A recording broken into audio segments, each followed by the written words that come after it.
He's been good friends with him even before I ever was.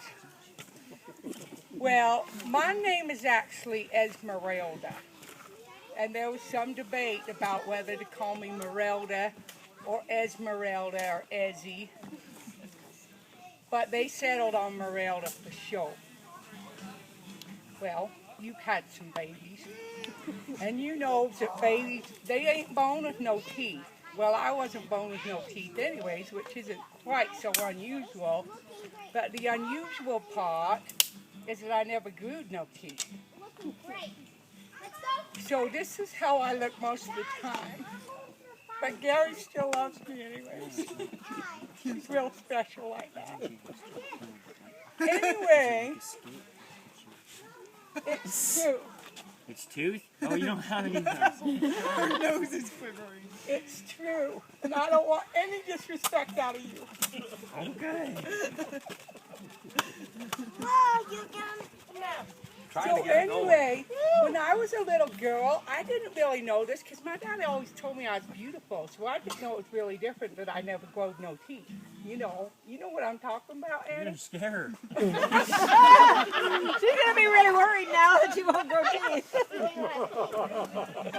I don't have any teeth.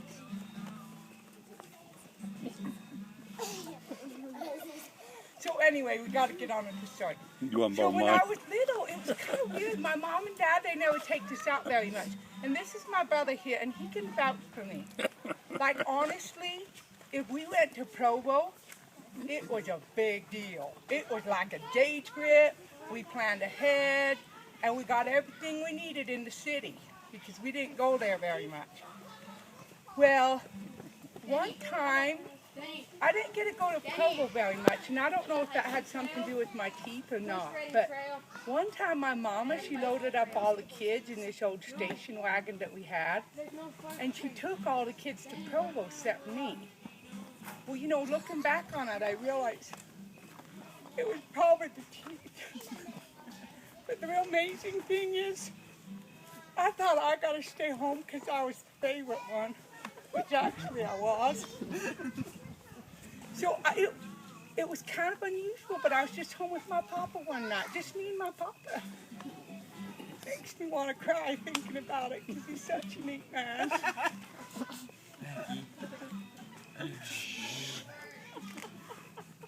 So me and my papa's home. It's kind of getting close to winter time, so it's a little cold. And my brother, he's here to back me up on this. Turn that dang thing off. Turn it off. Oh, I got lots of dirt on you. You just keep that camera rolling. So anyway, in our house, my daddy, he growed up kind of poor. He growed up down in Penguich. And in the wintertime, he would get his buns and he'd just sit them right up on the stove. That's how he'd warm his toots. Is that true? We did. It's true. Makes him emotional too. Anyway, so they're gone to the city, and my daddy said to me, "Hey, Merelda, why don't you get some supper on?" And I said, "Well, I won't do it." And I'm not real proud of that, but that's what I said. That's how I said it. And he said, "Merelda, won't you just get some supper on just for the two of us?" And I said, "Well, I won't do it." And he kind of got wide-eyed, and he said, "Merelda, just maybe some potatoes or something. That'd make me happy. Can you just get some supper on for us?" And I said, "Well, I won't do it." He was real calm-like. And he said, "Okay," and so he did it himself. He fried up some potatoes, and we had some green beans, because we ate those a lot. And we had a nice supper, me and Pa. We just sat down and we had some supper together, and then, you know, the right thing to do after you eat some supper is to clean up your dishes. So my Pa said to me, "Hey, Merelda, you know, I cooked us up some potatoes. You think you could wash up the dishes here?" And I said, "I won't do it." And I just want all you children to know that I was not a good example. But I tell you this because there's a moral of this story that's worth telling.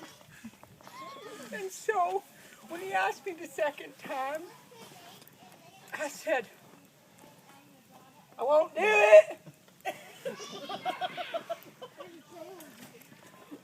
said, Merelda, please. And I said, I won't do it. And so he got up and he washed the supper dishes himself. Well, then he climbed back up there on the stove, because that's where he always perched.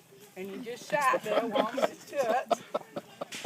And there he is with his newspaper. Is this true, Scott? He would get his newspaper. So Pa his newspaper and I my book. And we just was enjoying some quiet time after some potatoes in our belly. Because those are celestial food, you know. And we sitting there, and all of a sudden there's a knock at the door. And my daddy said, Merelda, can you get the door, please? And I said, I won't do it. And he said, oh, Merelda, it's so warm up here. Won't you just get the front door, please? And I said, I won't do it. And he asked me a third time. I don't know why my daddy always did that, but he asked me a third time again, Merelda, won't you get the door for me? Somebody's rapping at the door.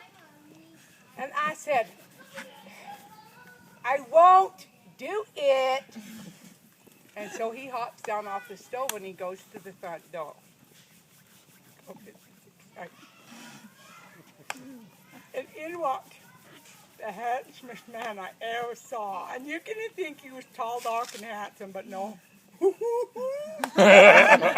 was tall, bald, and the sexiest thing I ever seen. Oh my gosh. My heart, it did go plitter, plop. And I was like, whoo. And my daddy, he starts talking to him. And my heart, the book's like this, but I'm like this. And I'm just, whoo. And my daddy, he must have had this idea in his head. Maybe he thought I'd never get married or something, but maybe the stars was just all aligned for us to meet that night, because then my daddy said something else to me. Most insightful thing he ever said.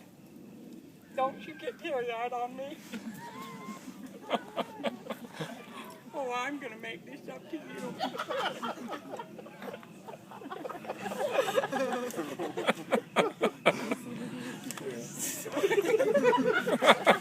You think I'm weird, Mom?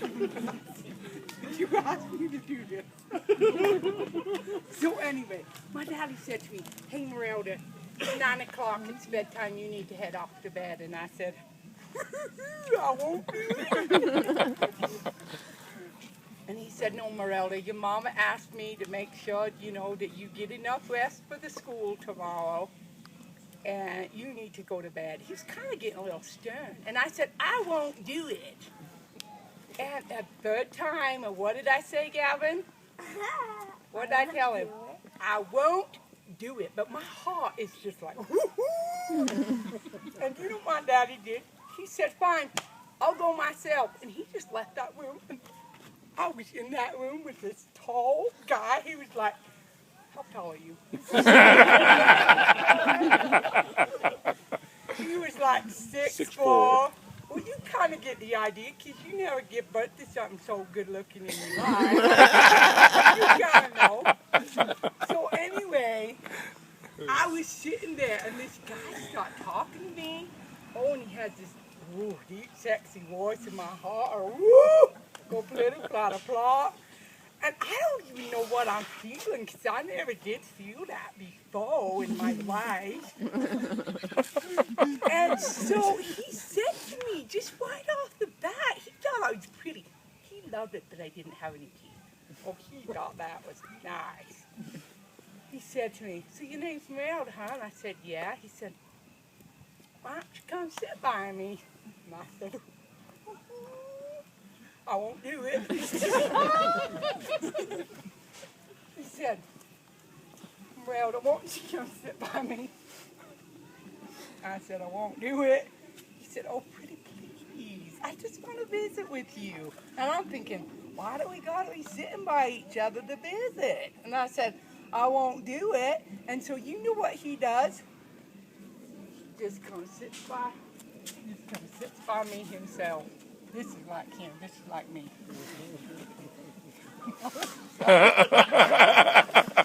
I'll just son, it's like our knees are almost touching, except his is taller than mine, because he's 6'4". And my heart go plitter-platter-plop. I don't even know what to do with myself. He's touching me with his leg. You're creeping me out.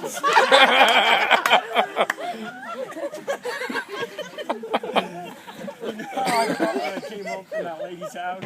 That's how Garrett! So then if I could get this kid to cooperate, he'd work with me. But anyway, so then this guy, oh, I forgot to tell you his name. Harry. His name is Gary. I do there. So Gary said to me, Gary, he just looked at me and said, Merelda, you know, I'm feeling real strong about this. Won't you marry me? Oh, my uncle. Little father. And I said, I won't do it.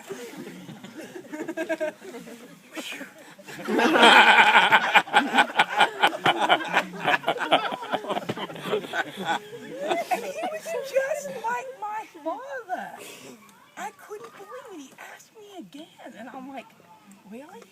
And he was just like my dad. He said, oh, Merelda, won't you marry me, please? Are you surprised about this? You thought we met in a different way, didn't you? It's kind of surprising, I know. But he said, do you need second time, Merelda? Pretty please, won't you marry me? And I said, no.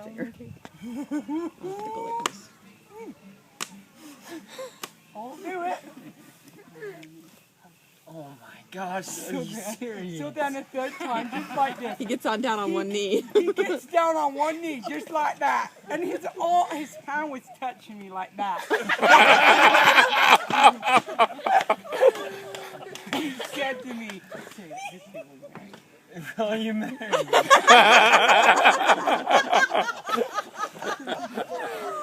and I said, I won't. Well, and my heart just pounded out my chest. And I said, well, I won't. Well, I guess I will.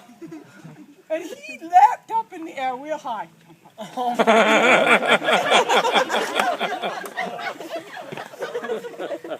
and it was the sweetest thing.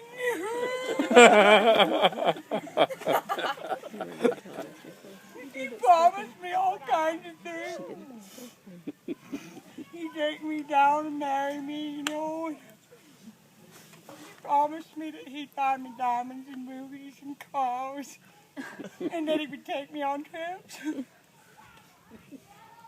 did all those things right away from me. He's so good to me.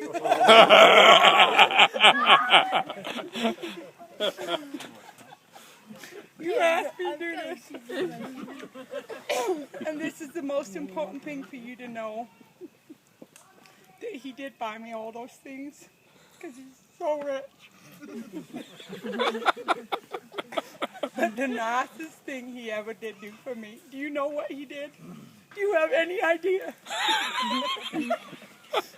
He bought me a pair of false teeth. So now when he asks me, Merelda, won't you fix up some supper? I say it like this. I won't do it.